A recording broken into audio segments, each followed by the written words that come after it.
for the theft we feel today. It's not an accident that in this country, people who live in mansions are largely people who work with the government, either as politicians or as civil servants,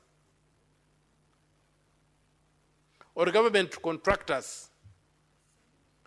You will hardly find any wealth being created away from government.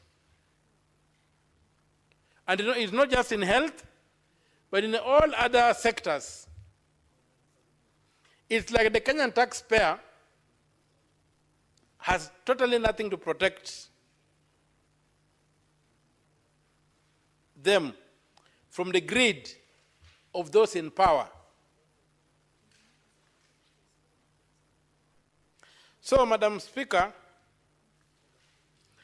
I would really urge that this House pushes for a policy whereby government stores are branded. Let me go to the clinic, and if I don't find drugs that the government has supplied, let it be that the government has not supplied. It should not be that I've gone to the clinic, the government has supplied drugs, but somebody else has taken them out and put them into a private shop, into a private pharmacy. Madam Speaker, I would really urge that we try to do the common sense thing, the simple things that have worked, we go back and do them. Point number 3, request that we provide details on the enterprise resource planning, the ERP software, currently in use at KEMSA, disclosing its vendors. Now, I saw Senator Mandago mention a question of 1 billion and how much it can do in terms of ERP. But we are here whereby we are spending a lot of money acquiring a ERP system under the SHA. The SHA is not applying any product, they're just applying a platform, and it's running into billions of shillings.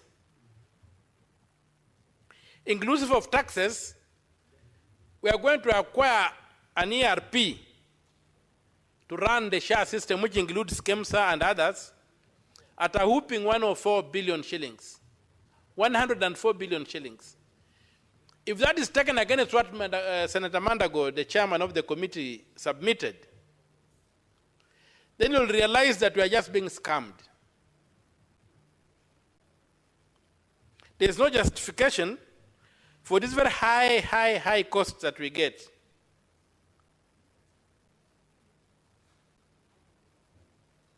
The other day I was in Kilifi,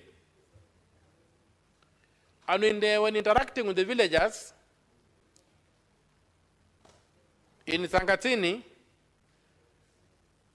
I came across a very, very sad story. And the story was that a lady was bitten by a cobra. And they picked the lady. Somebody picked the lady about a border, put her on a motorcycle and rushed her to the hospital in Mariakani. Only for the lady to arrive and she was asked whether she was in SHA or not. And they required the ID. So the border had run back to look for the ID. By the time he came back, she had succumbed to the snake bite. That is how sorry the question of medicine is in this country. That there is no humanity in the provision of health care in this country, that you can die just because people do not understand that you are a human being, and there's something called emergency health care, which is a right that you must get emergency health care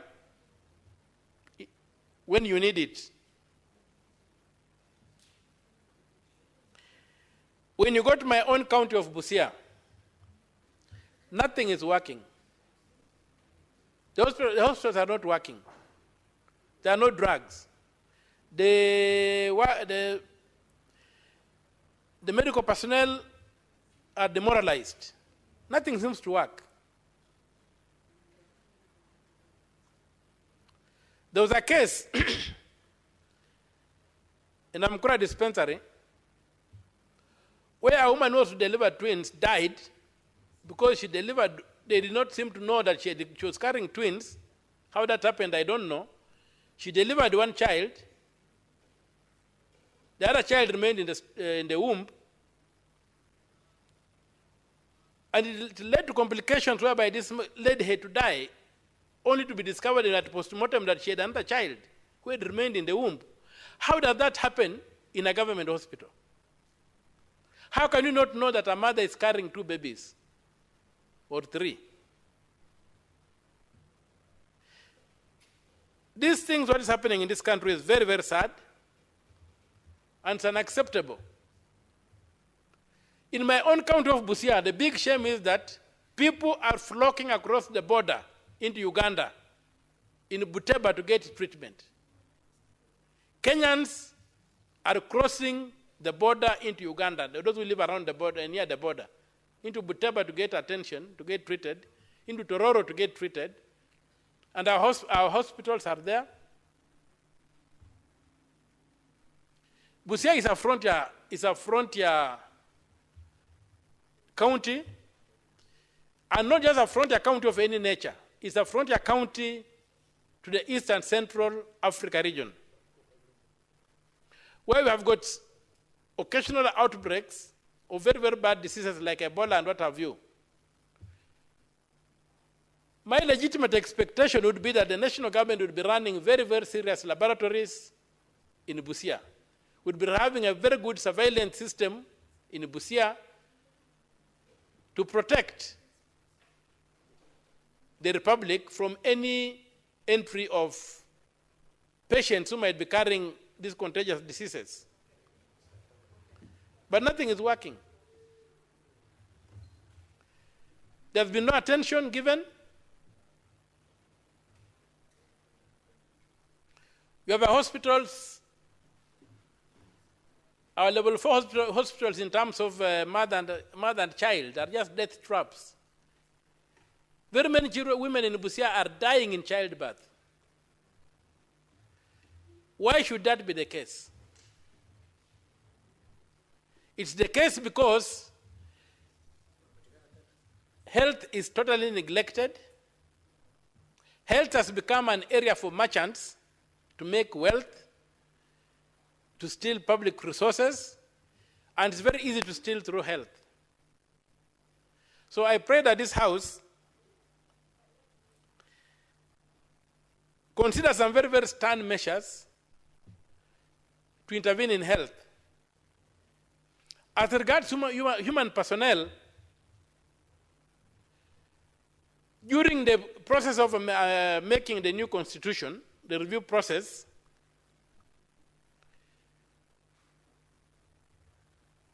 there had been created a National Health Commission and a health Service Commission to operate nationally to take care of the needs of medical personnel. But you find that when the matter went to Naivasha, it was removed. But when the Parliamentary Service Commission removed, the Parliamentary Service Committee in Naivasha removed the provision of the Health Service Commission, it undertook in writing, and it's in the record, that they said Parliament would establish that commission through legislation to take care of the needs of medical personnel nationally, so that we are able to move doctors across the country and cross around and to be able to give them the chance to go on sabbatical, to go whatever. You found that the account is so tiny for somebody who takes so long to train to comfortably operate in. So this lack of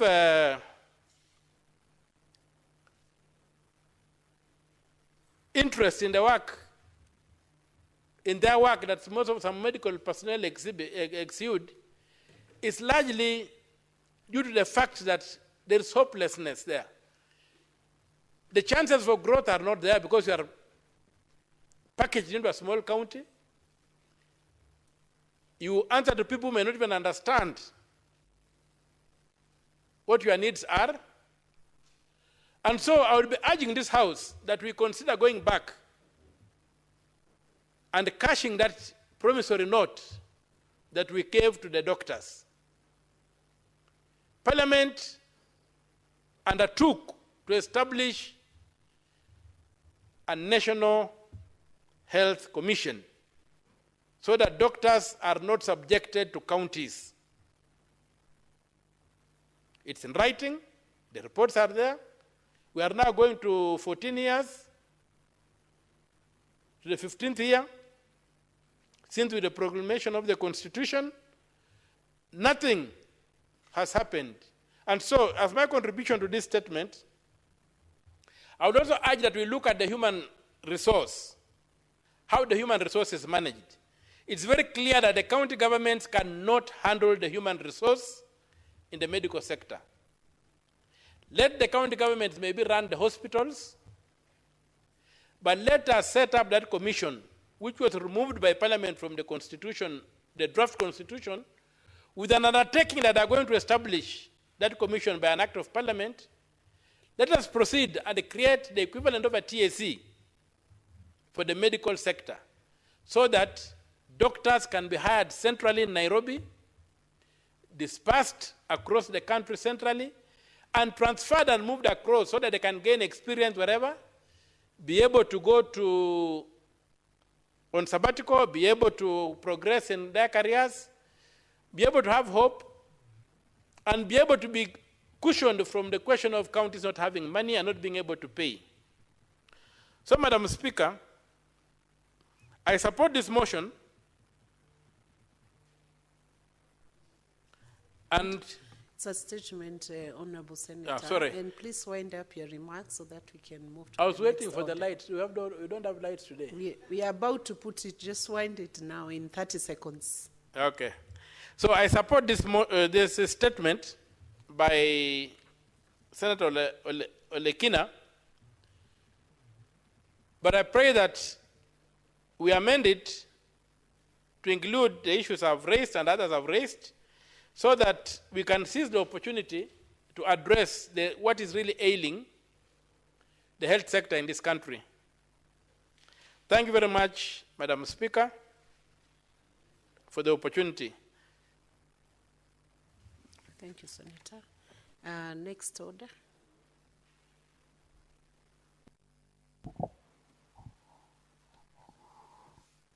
Order number 8, motion, report of the Mediation Committee on the Conflict of Interest Bill, National Assembly Bills number 12 of 2023, resumption of debate. Senator Okia, before you walk out, you were the one on your feet when this motion was last adjourned. So you had a balance of 17 minutes. Do you still wish to utilize them? Yes. Proceed. Yes, thank you, Madam Speaker. On the conflict of interest bill,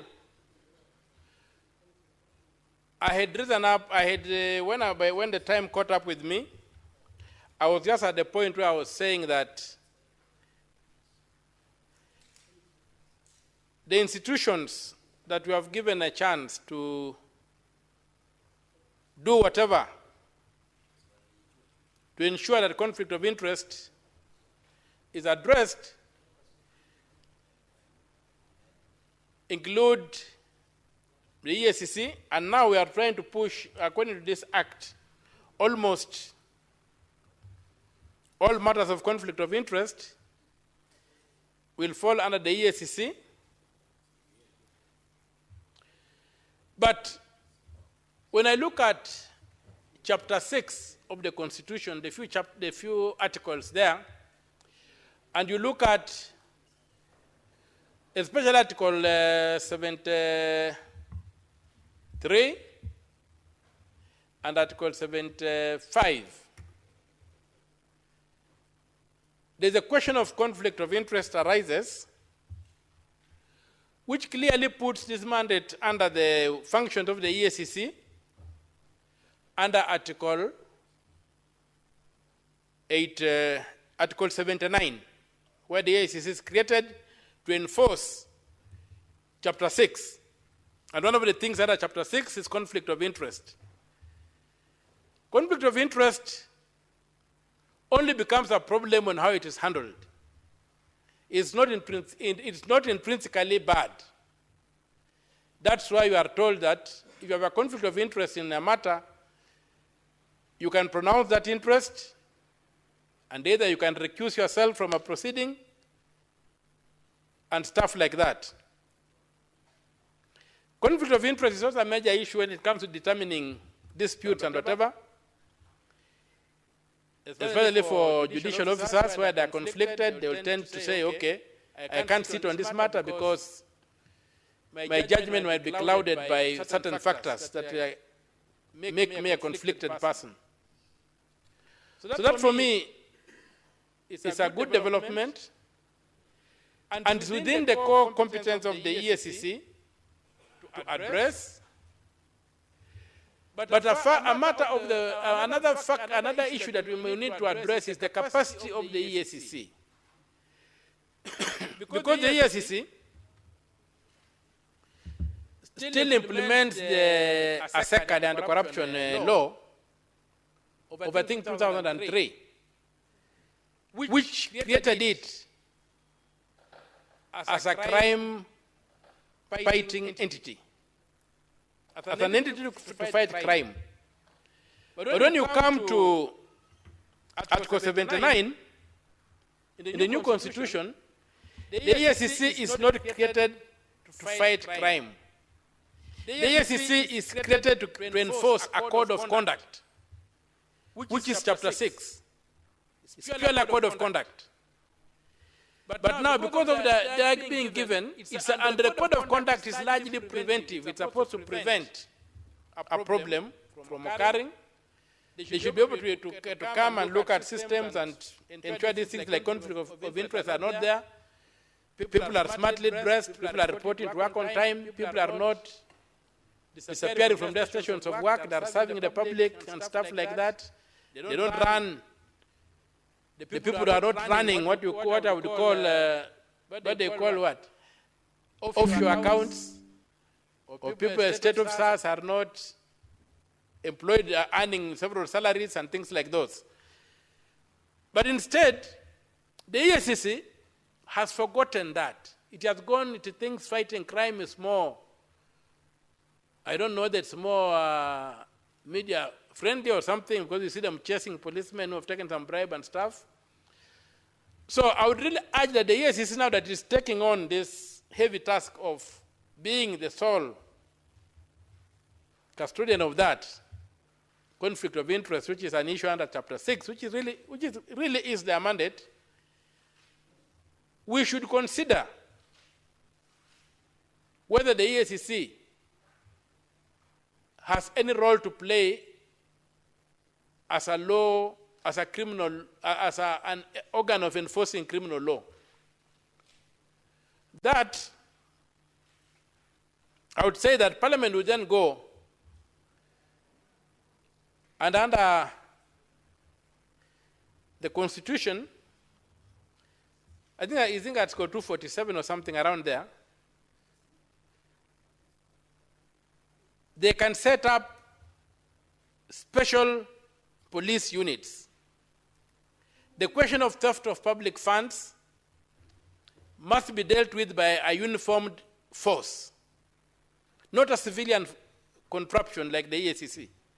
We need a uniformed force to deal with it. The CID already have an economic crimes desk. Let us beef it up and let the enforcement of criminal law remain within the ambits of the National Police Service. Let the EACC do what they were created to do in the Constitution to enforce the code of conduct, which is Chapter 6. And as a House, we need to look at the ASECA and see whether it is still a good law, the way it is framed, or we need to put the SECA under the enforcement of the police and put up, if we need be, a uniformed police unit to deal with the theft of public funds. Leaving that critical issue to a civilian formation will not get very far. And as you can see, big crime in this country is hardly punished. The EACC itself hardly, I've never seen a report of the EACC where they have gone into the budgets of be it a county government or a budget of the national government to interrogate and ferret out budgeted corruption. I've never seen that happen. And yet that for me would be an area whereby they would be acting proactively to prevent abuse of office. When the Eurobond happened, and it became hot in 2015, the EACC undertook to conduct an investigation and give us a report. Up until today, no report from the EACC has come on the Eurobond, where as matters stand today, 7.2 billion US dollars are not visible in public records. The EACC has done nothing about that. Instead, they are clamoring for more. They have clamored for this. Okay, Parliament has given them. They review the report on the conflict of interest bill is good. We are going to pass this bill. We are going to give them those powers. But are they going to be of any capacity? Are they going to do anything with it? In fact, in some of our counties today, the EACC has become a laughing stock. They have become a laughing stock to a point whereby county officials will tell you, okay, go to the EACC. We'll sort them out when they come. They have become a laughable entity that has not even cracked most of the issues that come up. Personally, I've taken so many cases to the EACC, but they just evaporate. They delay, then they evaporate.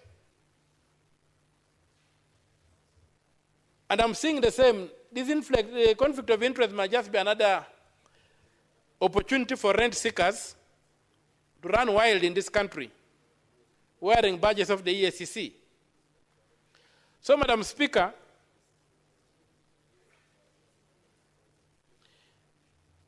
it's my plea that we take a sober look at the EACC and strip it of the powers that allow it to be the forum where theft by servant is criminalized.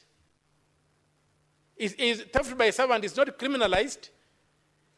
It's not criminalized. Sorry, I said it was criminalized, but it's not criminalized. But it's sanitized by being mischaracterized as corruption. The word corruption does not carry the same sting that the word theft carries, even in the English language itself. Let alone the fact that in our mother tongue, we don't have the word for corruption.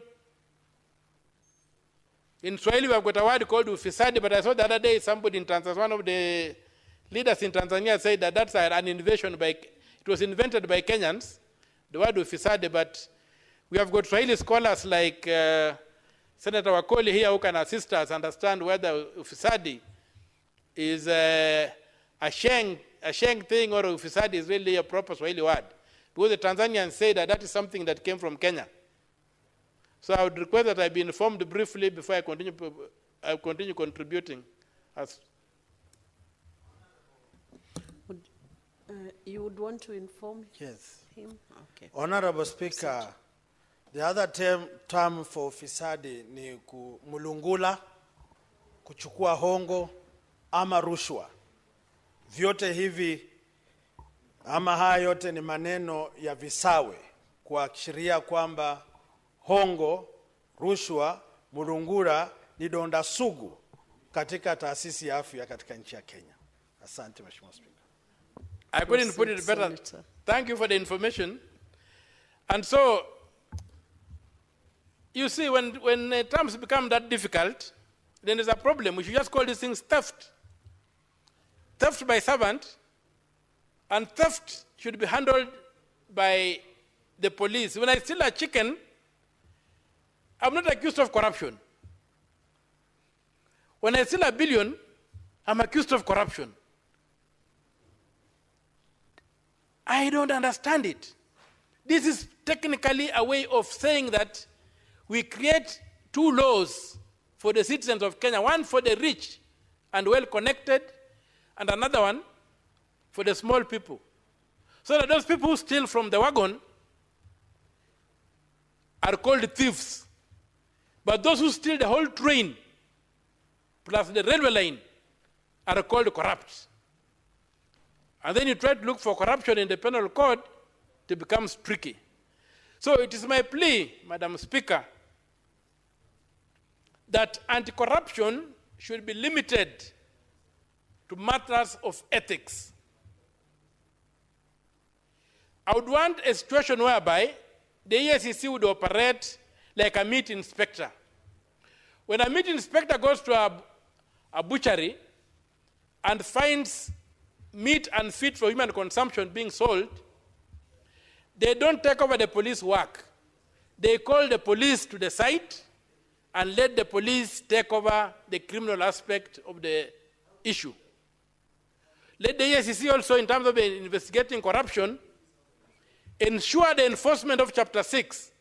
But where they encounter criminality, let them hand that over to the police. And it's upon this House to enact legislation that will align the SECA with the police, so that the DCI, or if you can, under Article 247, you can form a new police unit to deal exclusively with corruption. It will help us. Civilians will not be able to stop the theft of public funds. Let us give it to uniformed police, and that goes to the question of even the medicines. Let the uniformed police be able to enter these hospitals where medicines are missing and take action, not the anti-corruption. With those few remarks, I support the report that came from the joint committee, joint committee of the two houses, recommending the passing of the conflict of interest bill. Thank you very much, Madam Speaker. Well, thank you, Senator. Okay. You have Majority Leader, Senator Cheruiyot Arun. Thank you, Madam Speaker, for this opportunity to also add my voice to this report on mediation committee of the conflict of interest bill. This is an interesting bill, Mr. Speaker, because the way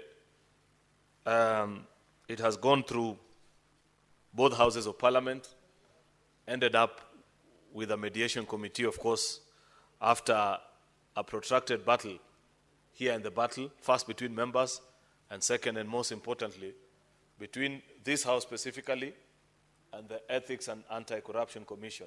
You will recall that it was on the basis of this law, Madam Speaker, that EACC issued actually a communique trying to, at the time, and I still hold the view to this day, that that was a disparage on this House, founded on misunderstanding of what was the reasoning behind the proposed deletions and amendments that had been proposed by our Justice and Legal Affairs Committee.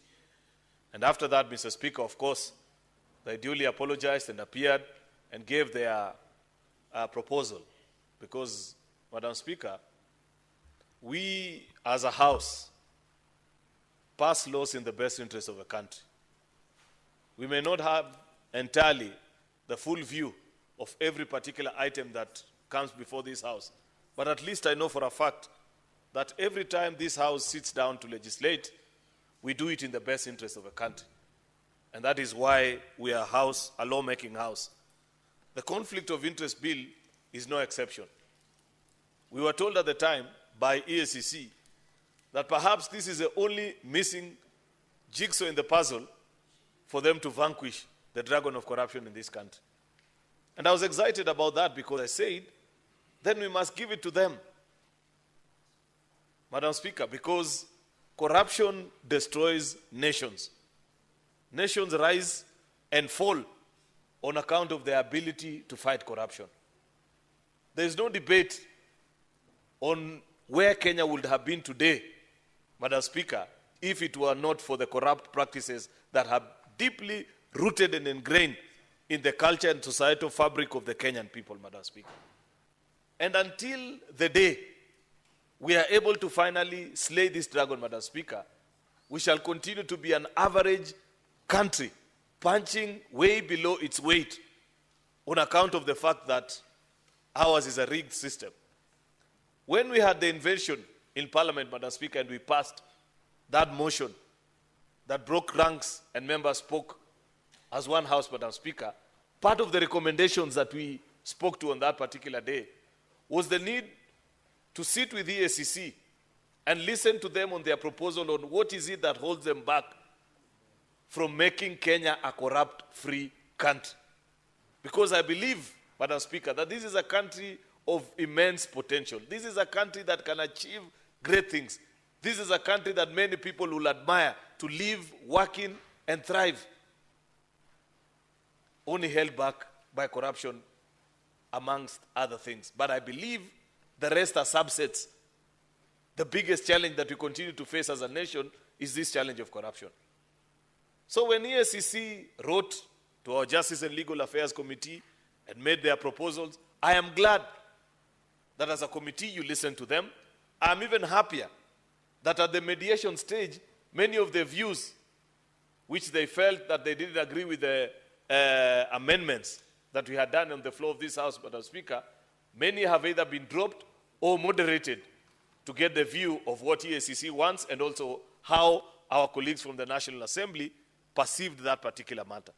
And therefore, before us, Madam Speaker, we have a report actually that has dealt with all the controversial 88 clauses, things which we had touched here and there.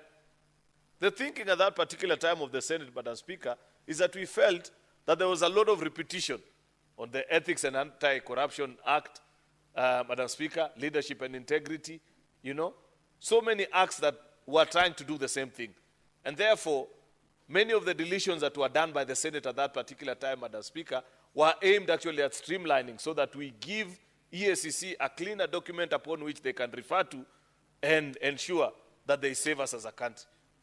Therefore, I'm happy that today we are discussing the mediated version. I know our colleagues in the National Assembly have concluded on this exercise, and therefore it is only us that are remaining, so that once we conclude on this particular exercise, Madam Speaker, hopefully, as soon as we pass it, it can be assented into law. It's my hope that by Tuesday next week, members will be available in the House so that we pass this particular report, Madam Speaker, and proceed to do other things.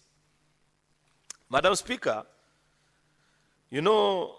on Tuesday this week, I had breakfast with an 83-year-old lady.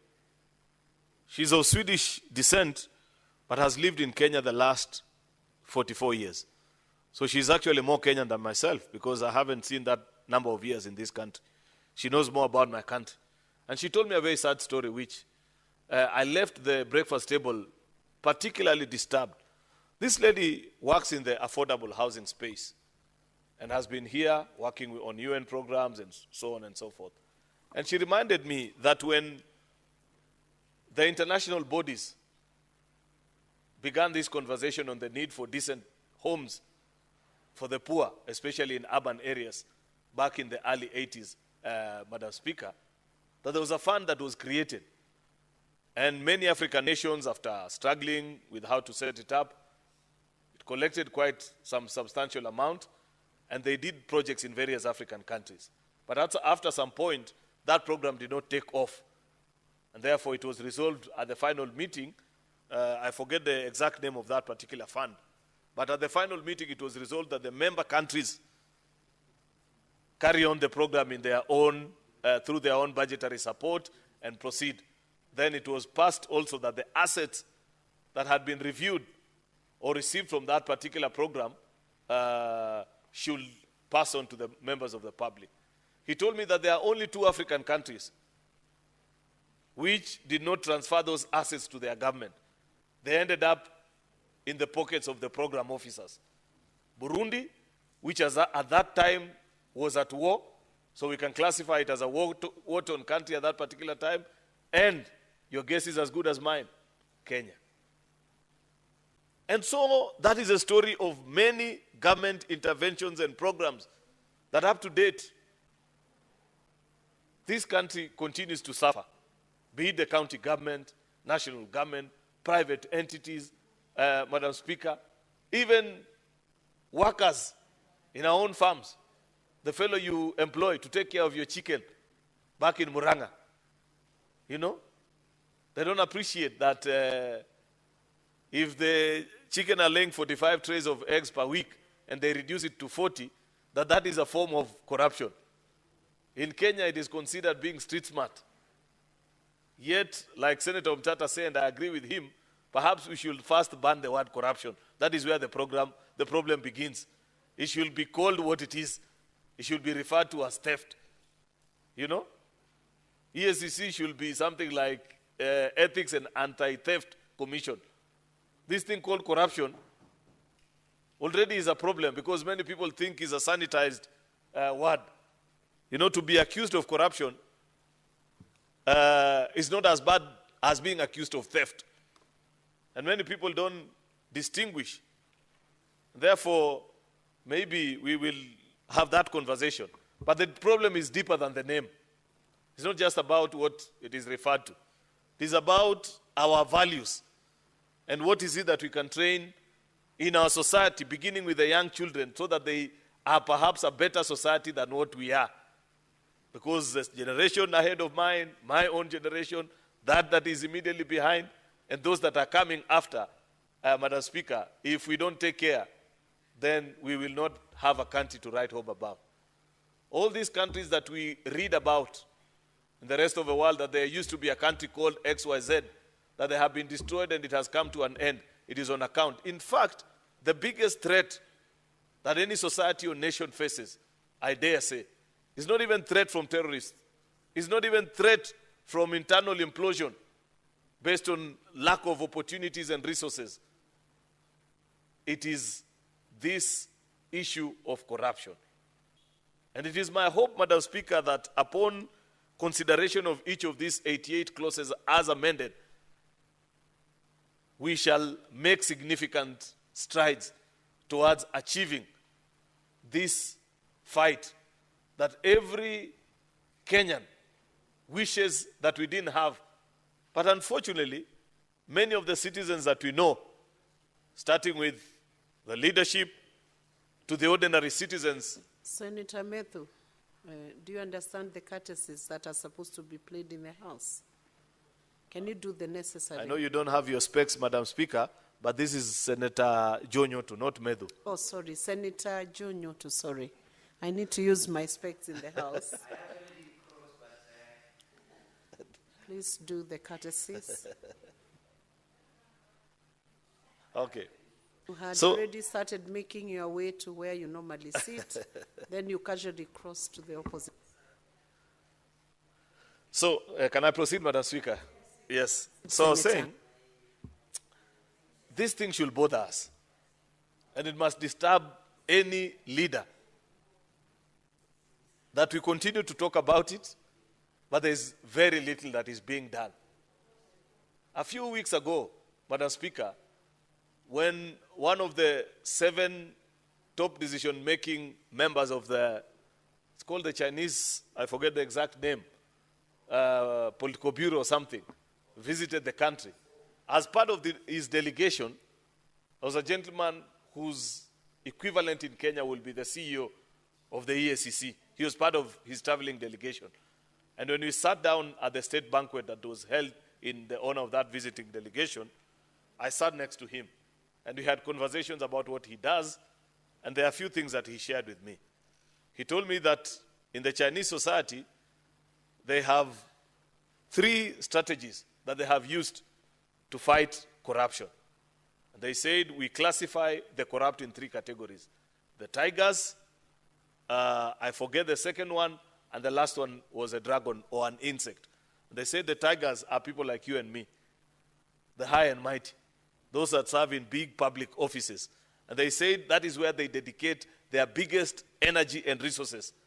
And the reason being, they are used to create an example to the ordinary citizen, where when they are arrested or when they are found culpable, and you have watched how they even proscribe death penalty on very high-ranking public officials, including ministers, the minute they are found to have participated in theft of public resources, Madam Speaker. And he said that strategy has continued to work because it sets an example to other people. I believe that the day we shall be able to jail a few senior public officials, then the war against corruption will take the right trajectory. But so long as it is known that once you've been caught and you're convicted, the lower court will perhaps hand you a verdict, then you'll move to the high court, you'll get a reprieve, you will be released. There must be a reasoned argument, especially, Madam Speaker, where there is involvement of loss of public funds. Before a judge issues a reprieve against, say, the magistrate's court at high court, releasing a suspect or a convicted person to allow them to appeal and serve or stay in the public as a battle their appeal, Madam Speaker. At that particular time, if that was to happen, and so long as it is not driven by witch hunt or political machinations, Madam Speaker, we will have followed that particular strategy of theirs on how to deal with the tigers. The big boys and girls, the one that are supposed to set an example. Because you know, if you're a boss in the office and you are not involved in corrupt practices, Madam Speaker, then people, even your juniors, those that serve under you, they'll begin to follow the example. The lower level staff, Madam Speaker, I believe, borrow the practices. The second category, he told me, are the mid-level managers and people that serve, civil servants, Madam Speaker, that serve in various government and state agencies, that they have a unit specifically dedicated for such people, Madam Speaker. The ones who are the spanner boys in corrupt dealings. The ones who, even when administrations change, they don't care much because they know they'll have their way anyway. That it is important also to go after such. And I hope EACC will also focus and turn their attention over and above such people, Madam Speaker, so that we set a good example and people can know that if you participate in such activities, you will be jailed.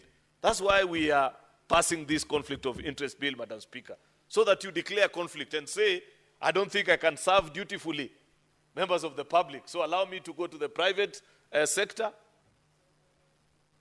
do my job, make my profit, and live a decent life. Many people, Madam Speaker, believe, and rightfully so, that unfortunately, the weakest link is with our judiciary. You listen to them many times and they say, oh, what do we do if the investigators don't bring to us a watertight case? Give it to them. It's a sound argument, because I also wouldn't wish that we jail people that perhaps have just been tried because of their political choices and so on and so forth. You know for a fact that this country, from history, has a culture of using this war on corruption to fight political wars. That cannot be taken away, Madam Speaker. And therefore, that's part of the cleanup that we are doing here, including the declaration of interest and trying to tighten the laws on who are the scope of people. Many of these governors, for example, that you see being jailed, it is on account of doing business with the wife, with the daughters, with the brothers, you know, running it within family, Madam Speaker. It is my hope, Madam Speaker, that with the passage of this particular amended version of the bill, will actually help to conclude on that battle. Because I strongly believe, Madam Speaker, that as a country, we run a very significant risk. I saw NACADA the other day release a report, which I don't know if colleague senators, you took time to listen to the CEO of NACADA speak and say 45% of our university students consume and use drugs. Just imagine. That's almost 50%, almost half of our university and college students. What kind of a country are we talking about here? That is terrible, Madam Speaker. That's still a subset of corruption because it tells you that they are facilitators. They are people who are allowing drugs and narcotics to get into the country. And until we slay this dragon of corruption, then that number will continue to increase. And that means it's your brother, it's your sister, it's your son, it's your daughter. Madam Speaker, this should concern us. In fact, I said to the CS for Interior the other day that my good friend, because I watched him, he was part of the people who were present in that function when NACADA was releasing that report. Because I know he knows the Bible, I said, just like Esther was told, you have been put there for such a time as this. I said to him, if there is a battle that you must fight with every ounce of energy that is in you, is this fight against drugs and narcotics that is permeating our society and getting into the hands of our young people who are still in high school and colleges and universities, Madam Speaker. Because if it is true, and I have no reason to doubt the report of a competent authority such as NACADA, that 45% of our students are consuming these drugs, Madam Speaker, then it means there's no future for this country. Because it means by the time they are graduating, they'll have lost it. And we must ask ourselves, where is it coming from? Remember, Kenya is an island that is surrounded by a good number of failed states or regions or countries where the government don't have full control of their regions. And therefore, there are regions that are being mentioned. I know, for example, the border with Ethiopia is a very notorious route that is being mentioned, that lots of drugs, Somalia also, to the north, because of the lawlessness in certain parts of that particular country, drugs find their way into the country, and they come, and there are people who provide protection in our colleges and universities, including people whose duty should have otherwise been to ensure that our young people learn in safe spaces. We must speak about these things, Madam Speaker, and be concerned even as a house. And so many other things that are a subset of corruption. I was just mentioning that specific point on the battle on drug abuse, Madam Speaker, to strengthen or buttress the point that I made earlier that all our societal struggles as a country, they stem down from corruption. And as such, unless and until we are able to properly address ourselves to the challenge of corruption as a nation, Madam Speaker, we shall continue to do all these battles with very minimal success, Madam Speaker. I hope that today, once we conclude on the passage of this bill, dear colleagues, that we shall send it to EACC, to the President for his assent next week, and EACC can begin on their work with strength, with zeal, with courage, without any further excuse, Madam Speaker, because I believe it is not for lack of good laws, but still because they strongly feel that this law is a missing ingredient in their fight against corruption, that this is one of the pillars and the areas, Madam Speaker, where if we are able to tighten the noose, then we will have reduced the proliferation of corruption in our public dealings, Madam Speaker, then so be it. With those many remarks, Madam Speaker, I beg to support and urge my colleagues that we conclude on this matter so that we are able to move forward as a nation and will be considered to have made our contribution in making Kenya a better society. I thank you. Thank you, Majority Leader. I do not see any other senator interested in contributing to the same.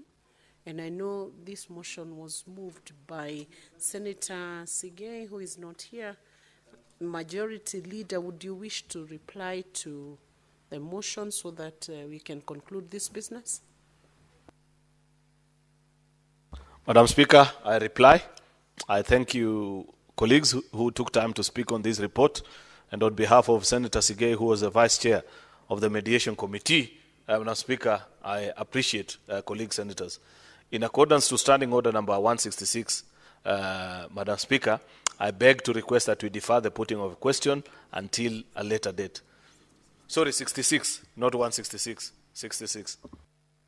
And the putting of the question is hereby deferred to the next sitting of Senate. Next order.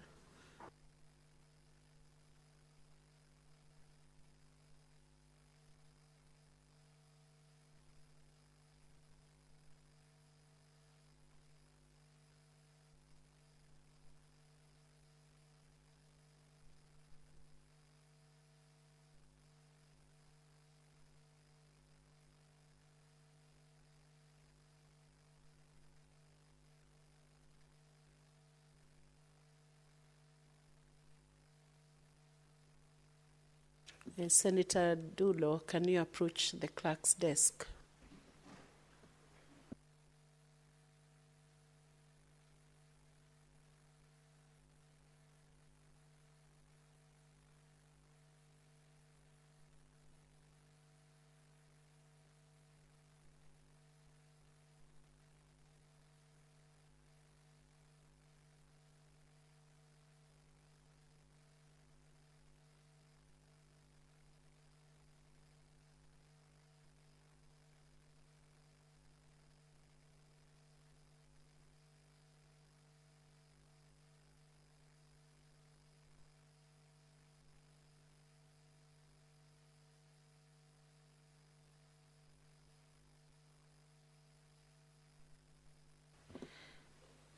Honorable Senators, for the convenience of the House, I will defer order number 9, 10,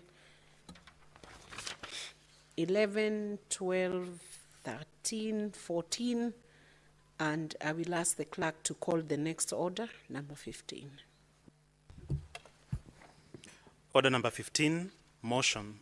Report of the Standing Committee on Education on a petition to the Senate regarding the discrimination by Teachers Service Commission on payment of hardship and enhanced house allowances to some teachers in Kilifi and Taita Taveta counties. And the Chairperson, Standing Committee on Education, Senator Betty Omtatah.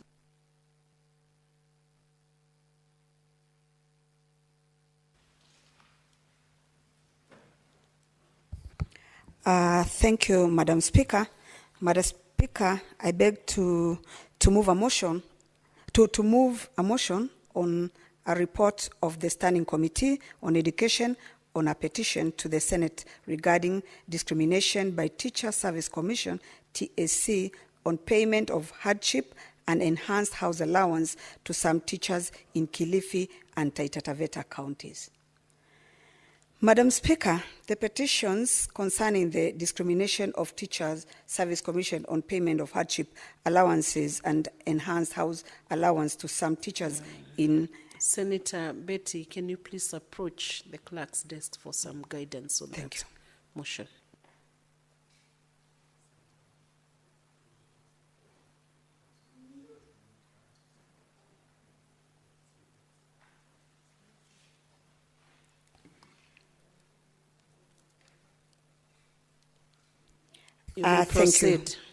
Thank you, Madam Speaker. Thank you for the correction. I beg that the Senate adopts the report of the Standing Committee. I beg to move that the Senate adopts the report on the Standing Committee on Education on a petition to the Senate regarding the discrimination by Teacher Service Commission, TSC, on payment of hardship and enhanced house allowance to some teachers in Kilifi and Taita Taveta counties laid on the table of the Senate on Tuesday, 8th October 2024. Thank you, Senator. Madam Speaker, The petition concerning the discrimination by Teacher Service Commission on payment of hardship allowance and enhanced house allowance to some teachers in Kilifi County was reported to the Senate on 27th July 2023, while the petition on discrimination on payment of hardship allowance to some teachers in Taita Taveta County was reported to the Senate on 20th September 2023. After they had been reported, both petitions were referred to the Committee on Education for consideration. Madam Speaker, during the consideration of the two petitions, the committee held 11 meetings and sought information and reports on the issues raised from the Cabinet Secretary, Ministry of Public Service and Human Capital Development, the Teacher Service Commission, TSC, and the Salaries and Remuneration Commission, SRC. The committee further conducted an oversight visit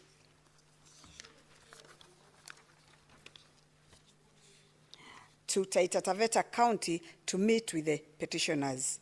Madam Speaker, during its inquiry, the committee observed that both Taita Taveta and Kilifi counties are characterized by shortage of health personnel, inadequate critical working health equipment, infrastructure, health products and technologies.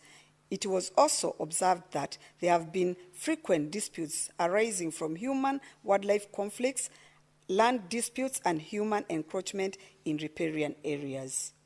In Magarini and Ganze sub-counties of Kilifi County, which borders the Tsavo East National Park, elephants have been reported to invade crop farms, causing significant damage on crops and leading to food insecurity in these areas. Additionally, the elephants camp near water sources, hindering access, and additionally, teachers in Taita Taveta County reported experiencing poor communication and disruption of phone networks from the neighboring countries. Madam Speaker, hardship allowances was introduced immediately after independence to partially compensate public servants working in hardship-designated areas and also to compensate public servants due to isolation and separation from their families. These allowances was further provided to compensate for lack of amenities, infrastructure, and challenging environment. Further, the Teacher Service Commission, TSC, informed the committee that the Commission has no legal mandate to gazette any area as a hardship area. However, under Regulation 9.1 of the Code of Regulations of Teachers, the TSC is mandated to pay hardship allowance to teachers who qualify or qualified or in designated areas. Madam Speaker, the mandate of classifying the gazetting hardship areas rests with the Ministry of Public Service and Human Capital Development, following a weighted criterion. This criterion is based on parameters such as availability and accessibility of food, potable water, social service and amenities, adequacy of transport and communication services, and socio-economic indicators. Madam Speaker, the committee observed that there exist diverse and varied policies, circulars, and guidelines concerning the designation of hardship areas and payment of hardship allowance. Taita Taveta County,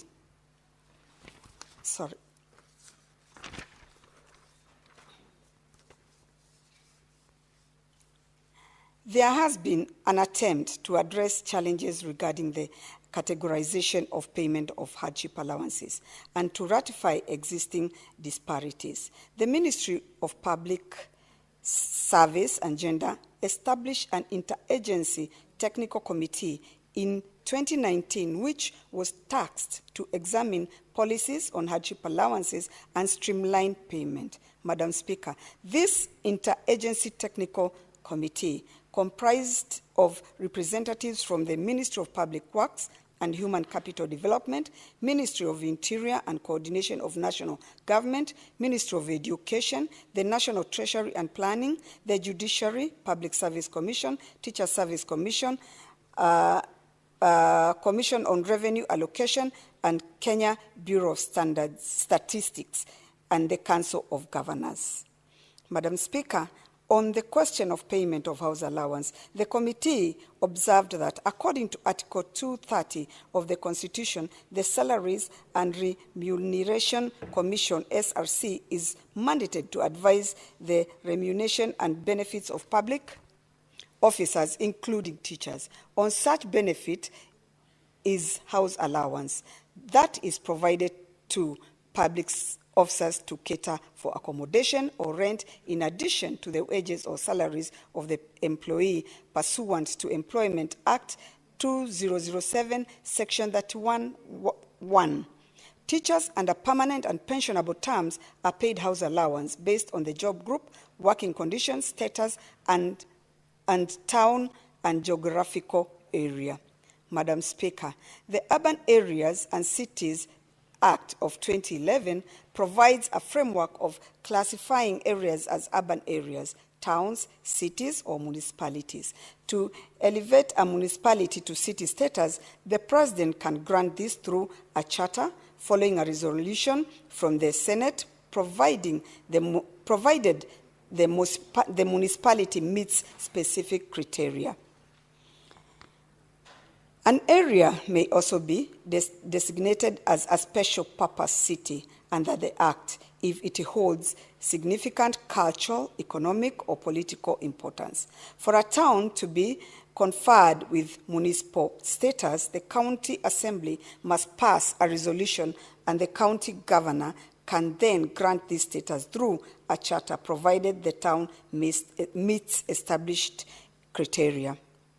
Madam Speaker, the set out criteria and obligations include meeting the population quota, produce an integrated development plan, have demonstrated revenue generation and collection potential, have capacity to effective and efficiently deliver essential services to residents, and have requisite infrastructure.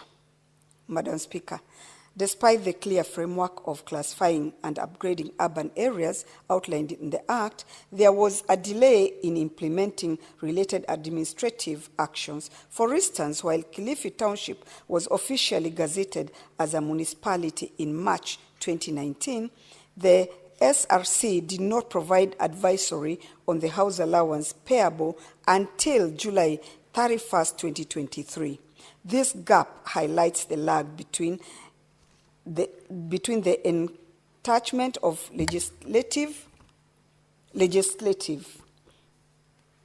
Further, the creation of designation of hardship areas in the county has not been standardized across the entirety of the public service and is characterized by multiple sector players. However, Madam Speaker, the designated hardship areas do not reflect the extensive presence of remote areas and rural locations which surpass the number other cadres in public service. Madam Speaker, there has been an attempt to address challenges regarding the categorization and payment of hardship allowance to rectify existing disparities. The Ministry of Public Service and Gender established. Sorry, Madam Speaker, I think I'd read that.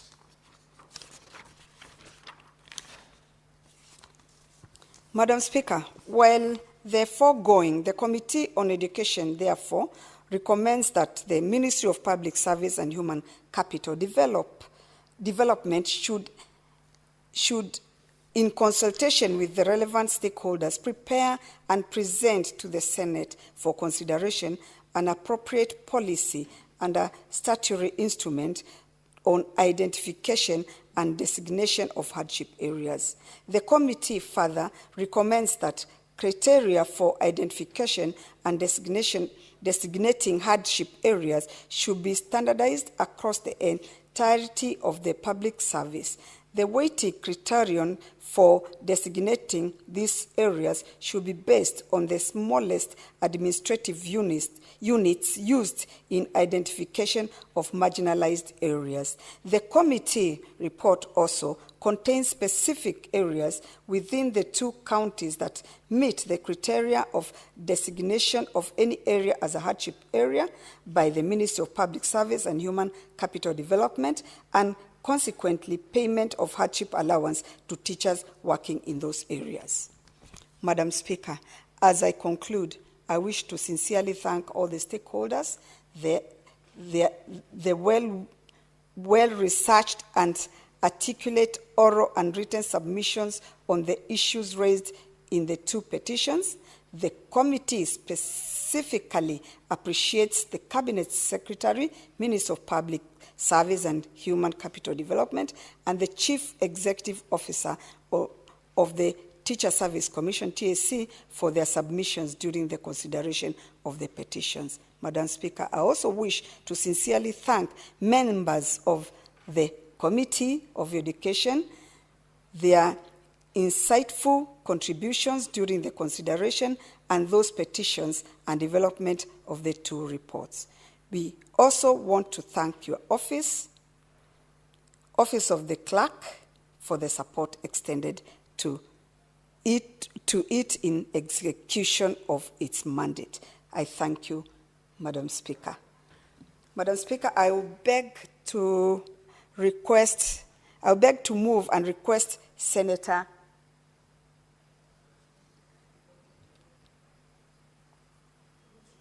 Beatrice Ogola to second. I thank you, Madam Speaker. Thank you, Senator Betty. Senator Beatrice Ogola can proceed.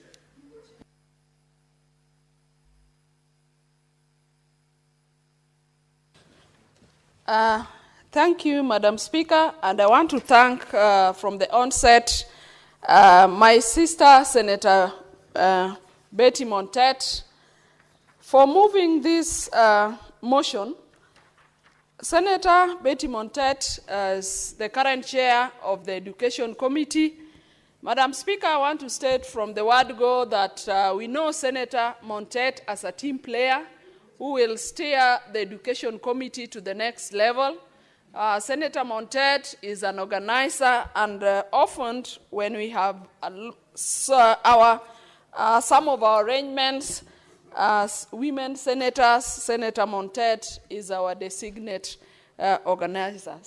Honorable Speaker, I rise to second the motion as moved by Senator Montet. And Honorable Speaker, this is a petition to the Senate regarding the discrimination by Teacher Service Commission on the payment of hardships and enhanced house allowance to some teachers in Kilifi and Taita Taveta counties. Madam Speaker, this discrimination may not only be specific to Taita and Kilifi counties, Madam Speaker, but a number of teachers in this republic continue to be discriminated against in the issue of hardship wherever they are serving, Madam Speaker. Madam Speaker, it is the mandate of the Ministry of Public Service, Human Capital Development, to designate areas as hardship areas.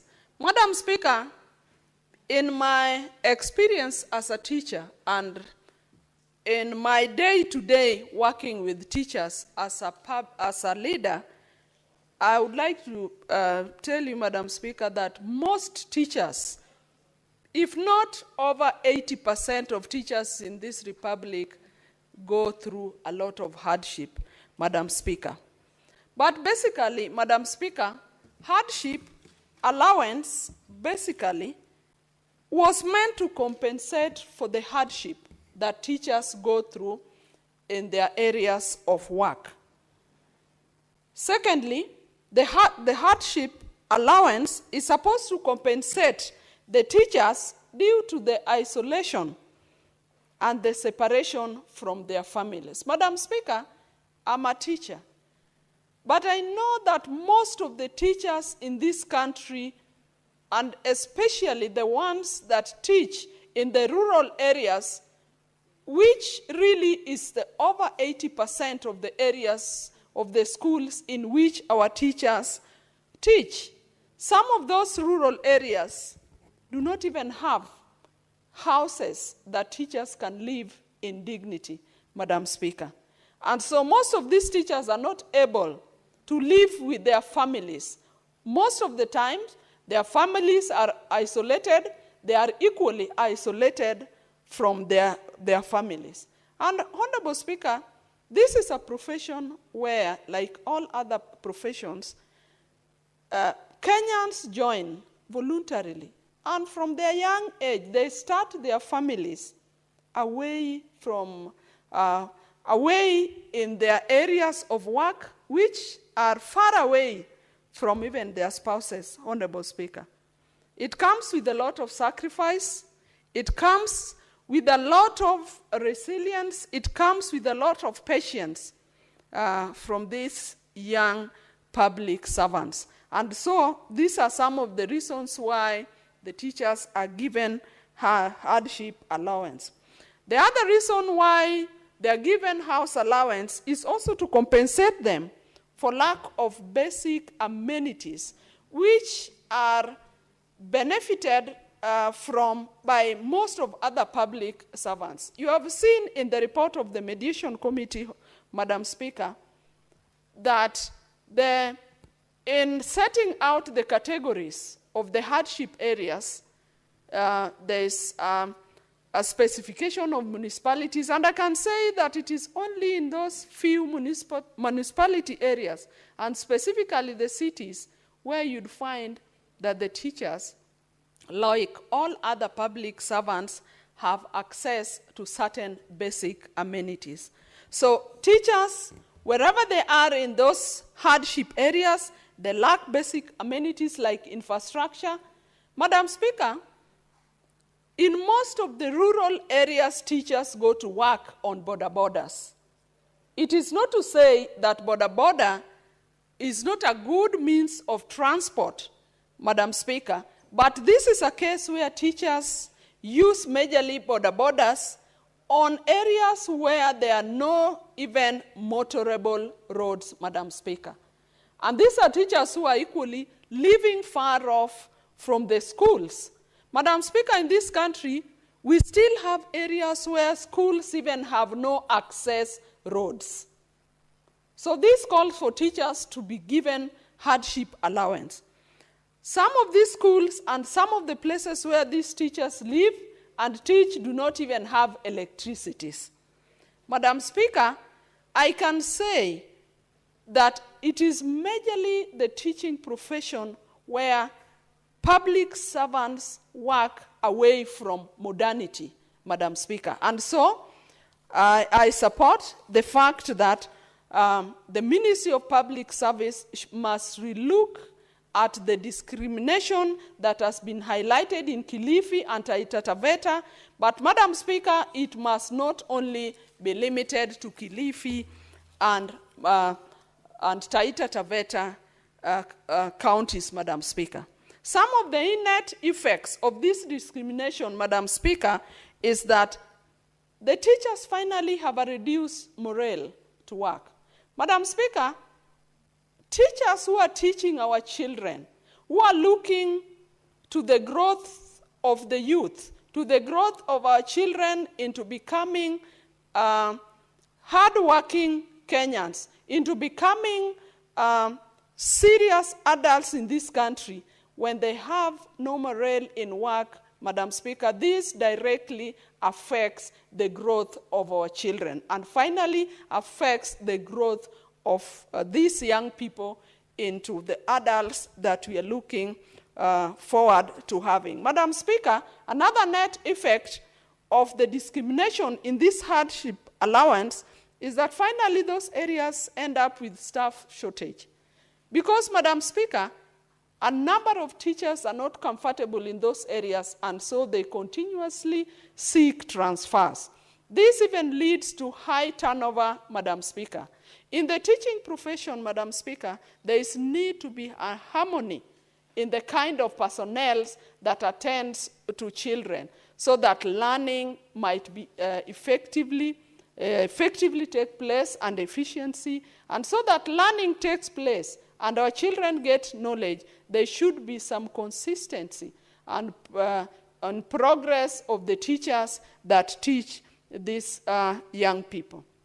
Madam Speaker, another serious net effect of the discrimination of the hardship allowance is that it has even led to a number of resignation of teachers, Madam Speaker. And remember, Madam Speaker, for one to have gone to school, to have been trained into a teacher, that was an investment in the community and investment in this country. So when they resign, it means we are lacking that kind of knowledge where Kenyans invested in the training and the education of these teachers. And lastly, Madam Speaker, another net effect of this discrimination of teachers is a number of teachers end up even deserting from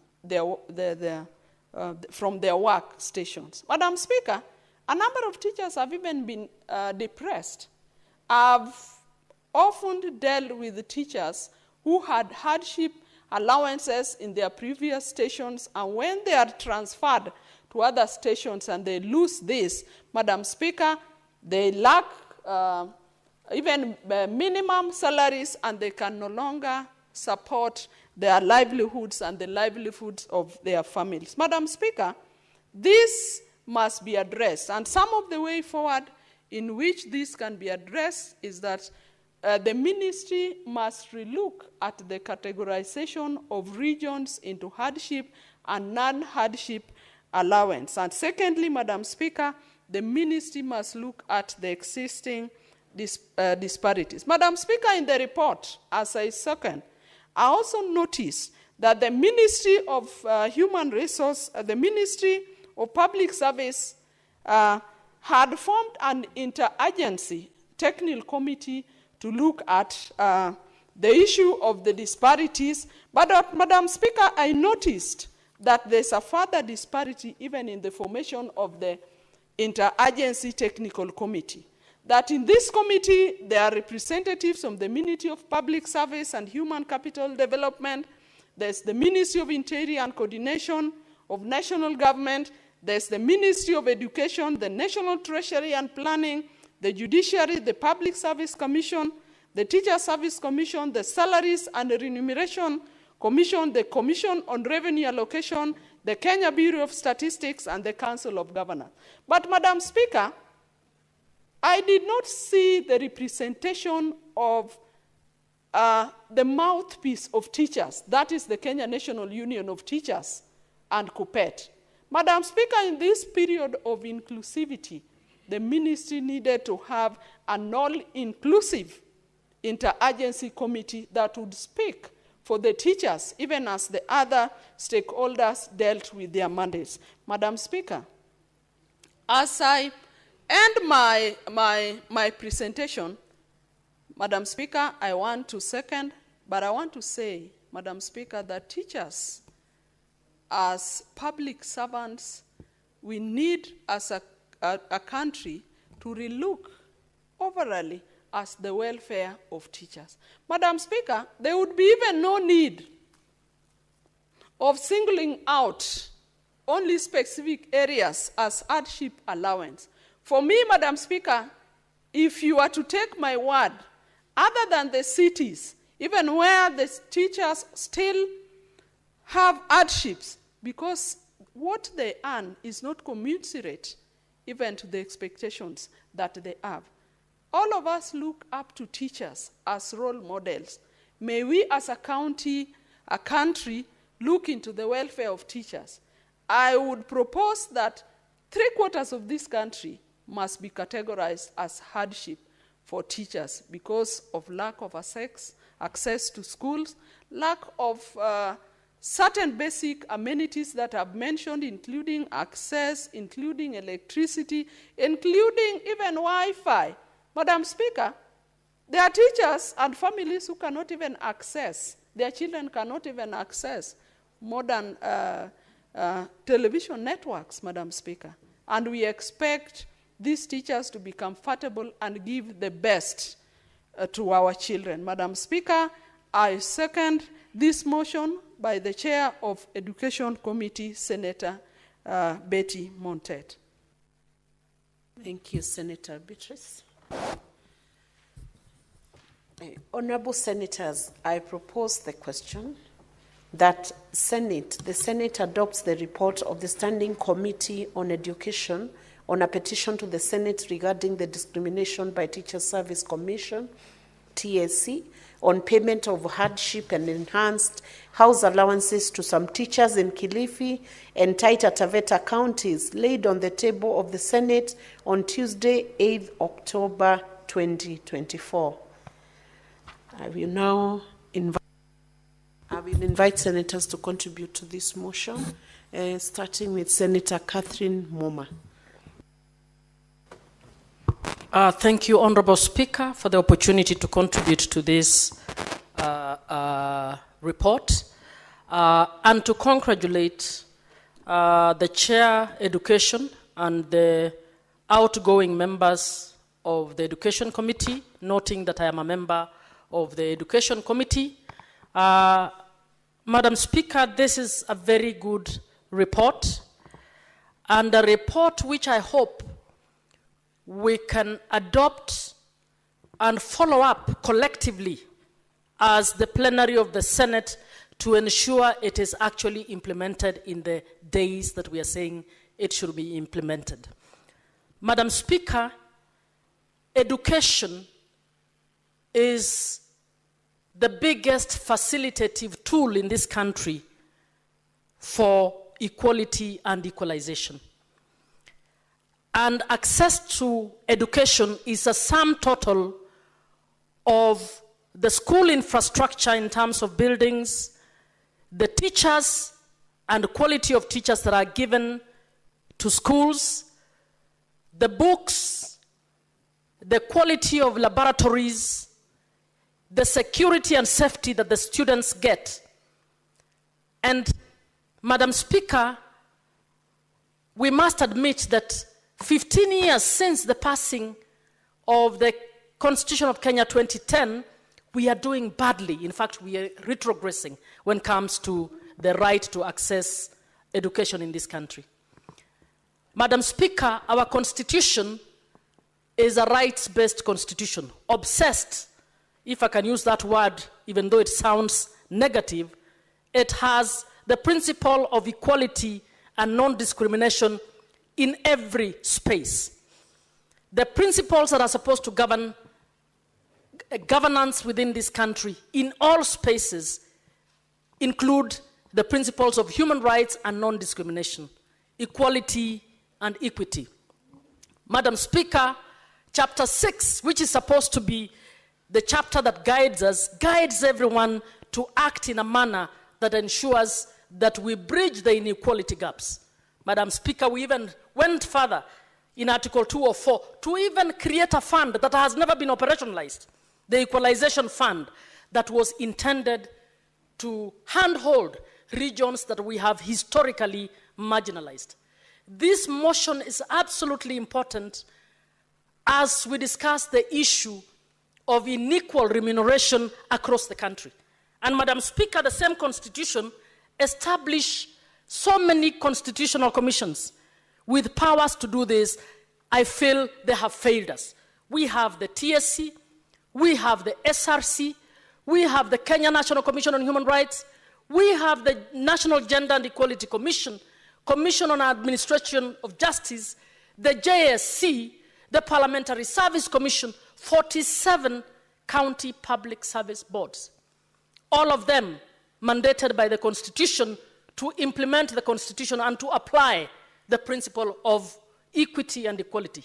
You would have imagined that by the time we have done 15 years, SRC, Public Service Commission, would have by now helped us to have a uniform definition on how to define hardship areas.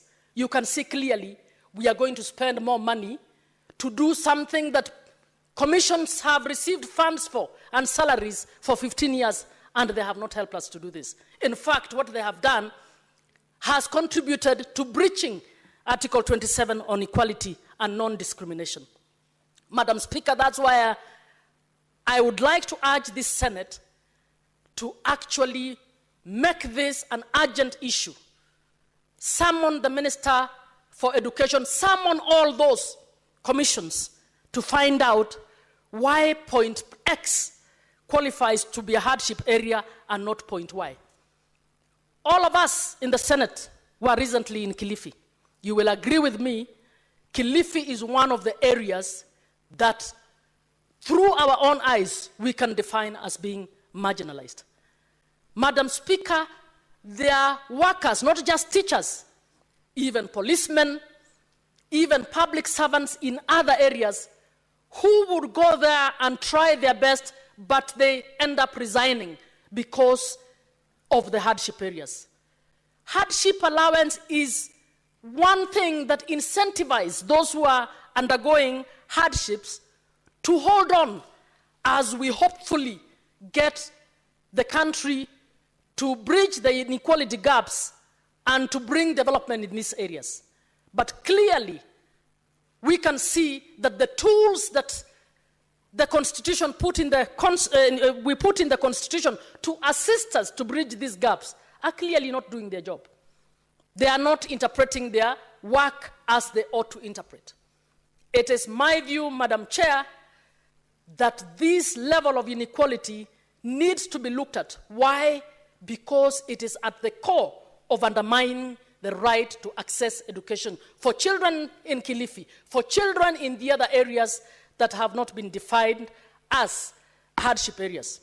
Madam Speaker, maybe we should even ask Chair Education to get an analysis to find out how many teachers TSC has deployed per school in some of these areas, comparable to the number of teachers that have been deployed to some areas.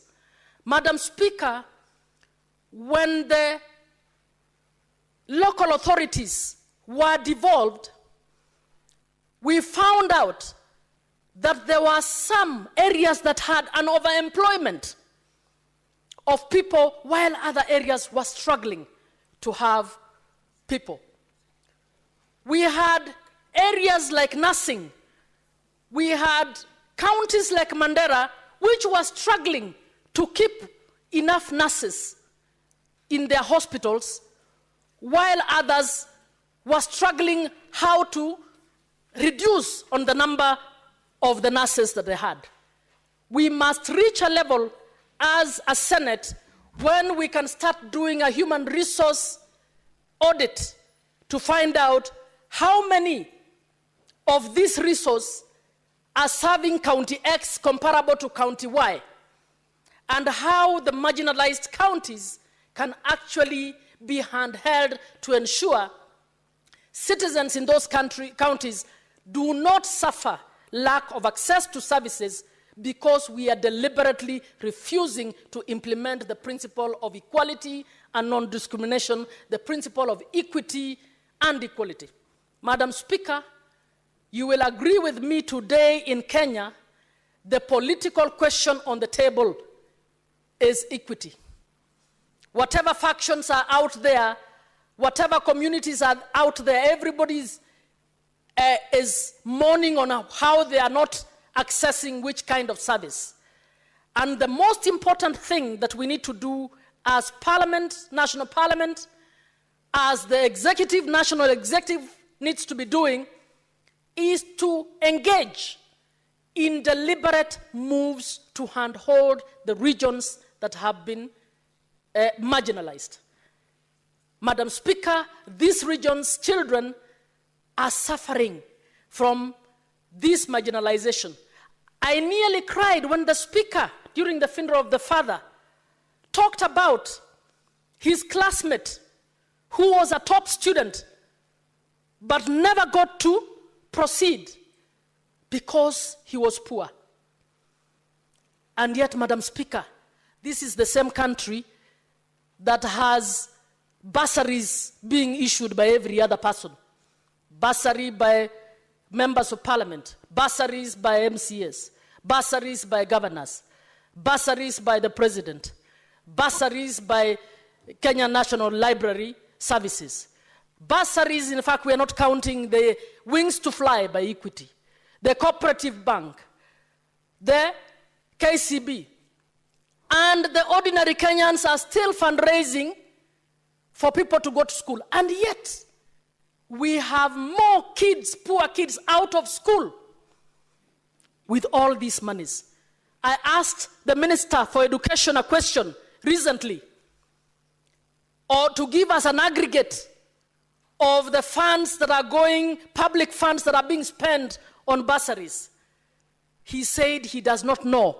He doesn't receive returns on CDF. And that is the Ministry of Education.